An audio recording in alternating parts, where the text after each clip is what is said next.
देखिए इंडस्ट्री के लिए जो कि लोकल इनलाइन अगर आप देखें ऑयल बनाती है, उस इंडस्ट्री के लिए बहुत महत्वपूर्ण खबर है। दरअसल चीन से होने वाले जो इंपोर्ट है इनलाइन ऑयल का, उस पर एंटी डंपिंग ड्यूटी लग सकती है और वाणिज्य मंत्रालय की सिफारिश पर एंटी डंपिंग ड्यूटी लगाई जा सकती है। इस पर बातचीत करने के लिए हमारे साथ मेरे सहयोगी आलोक प्रदर्शी हैं।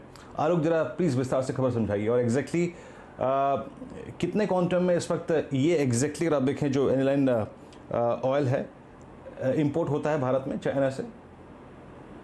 बिल्कुल, देखिए जो एनिलीन ऑयल है करीब अब देखें तो 90 से 95 हजार मीट्रिक टन का सालाना इंपोर्ट होता है और इसमें से 98% जो इंपोर्ट होता है सिर्फ चाइना से होता है और करीब 2% जो होता है इंपोर्ट यूरोपियन देशों से होता है। जो डोमेस्टिक इंडस्ट्री थी उसने लगातार इस बात की शिकायत की थी कि चाइना से जो कंपनियां हैं, जिसमें सबसे जो मेन कंपनी है वानहुआ केमिकल, उसके जरिए बहुत बड़े पैमाने पर देश में यहाँ पर डंपिंग की जा रही है और इस पर जांच की जाए। तो डीजीटी या डायरेक्टर जनरल फॉरेन ट्रेड ने, डायरेक्टर जनरल ट्रेड रेमेडीज ने इसकी जांच शुरू की थी जनवरी में और जांच का नतीजा आया है आज से एक दिन पहले और उस नतीजे के बाद कॉमर्स मिनिस्ट्री ने, वाणिज्य मंत्रालय ने ये पाया है कि ये एंटी डंपिंग ड्यूटी की जो आरोप है बिल्कुल सही है और इससे जो डोमेस्टिक इंडस्ट्री है उसको भारी नुकसान हुआ है। तो जो डोमेस्टिक इंडस्ट्री, मैं बता दूं कि जो messrs Gujarat Narmada valley fertilizer and chemical limited है, इसकी मेनली शिकायत थी कि इसकी वजह से जो इनका डोमेस्टिक जो प्रोडक्शन है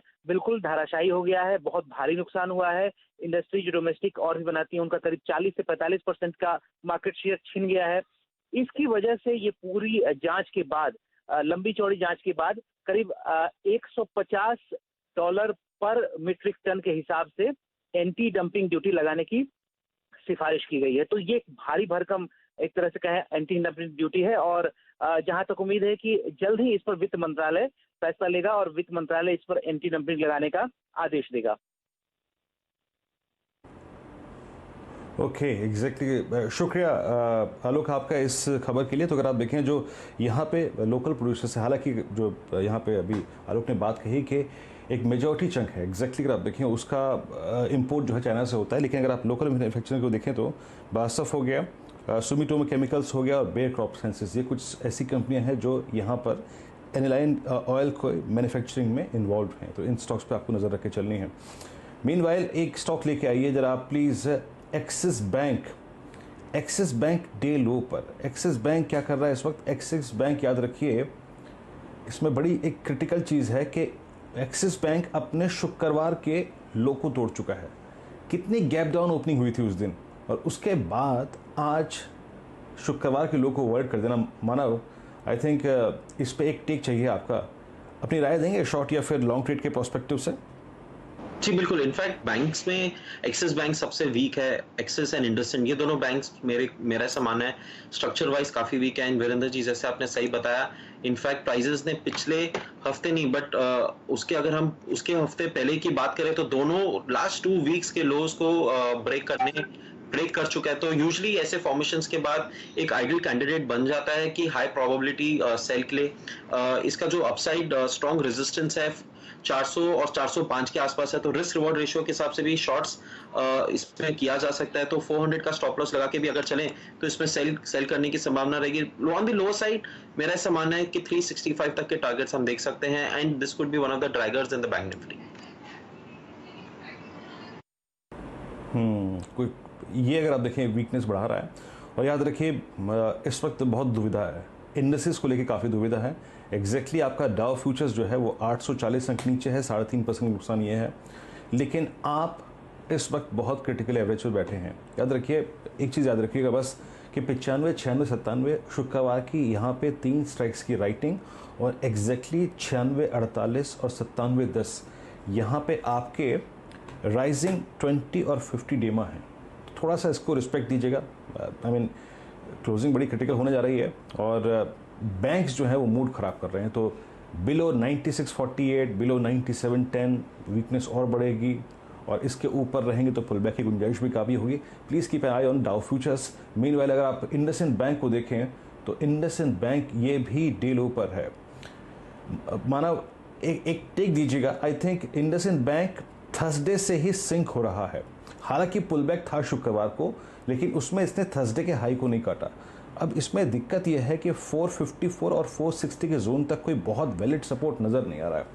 कोई पुट ऑप्शन रिकमेंड करेंगे क्या आप इसमें? इसका जो इम्पोर्टेंट सेटअप है इंडसइंड बैंक का, इसमें एक बेरिश वैलिडेशन तभी आएगा जब भी 475 के लेवल्स को ये डाउन साइड में ब्रेकडाउन देखने मिले। करंटली प्राइस ऑलरेडी 490 के आसपास है, तो मेरा ऐसा मानना है कि अगर किसी में मुझे फर्स्ट सेटअप लेना हो बेयर स्टैंस के लिए तो डेफिनेटली एक्सिस बैंक लेना चाहिए। इंडसइंड बैंक एक बार अगर 475 या 480 के लेवल्स तोड़े तो ही इसमें एक बेरिश कंफर्मेशन देखने मिल सकता है। सो एज ऑफ नाउ हम लोग वो लेवल्स के आसपास है। मेरा ऐसा मानना है कि फ्राइडे के लेवल्स तोड़ना बहुत इंपॉर्टेंट रहेगा ऑन द स्टॉक पर्सपेक्टिव। तो अगर जो इसका इंपॉर्टेंट एस्पेक्ट अगर मैं देख रहा हूं तो इसको अगर पुट सेटअप है तो उसमें थोड़ा आउट ऑफ द मनी का पुट्स पे ही ध्यान रखना है, बट करंटली थोड़ा we'll have to wait for some confirmation at least in IndusInd bank. Setup wise weak है बट थोड़ा प्राइस कंफर्मेशन की वेट करना पड़ेगी।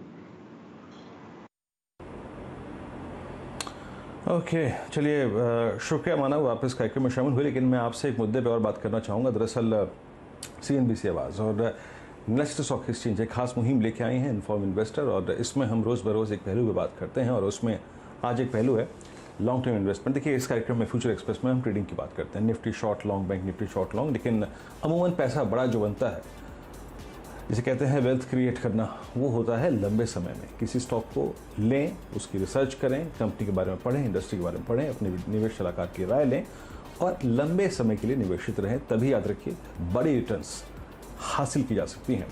मानव, अपने क्लाइंट्स को स्पेशली अगर आप देखें जो कमिटेड होते हैं डिलीवरी पर, उनको आप राय क्या देते हैं और कैसे अप्रोच करना चाहिए? और इन्वेस्टमेंट, जैसे अगर आपके पास है 100 रुपये किसी भी वक्त में अगर आप देखें, तो उसमें से आपकी राय क्या है, कैसे अप्रोच करना चाहिए अपने पोर्टफोलियो को?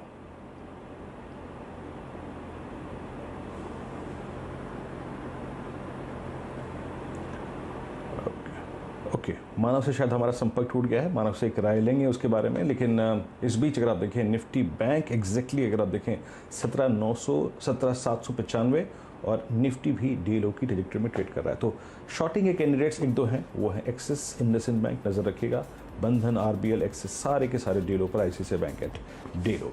फिलहाल इस कार्यक्रम में इतना ही, थोड़ा सा ब्रेक के बाद आशीष वर्मा आपके साथ होंगे अगली खास पेशकश लेके। नमस्कार।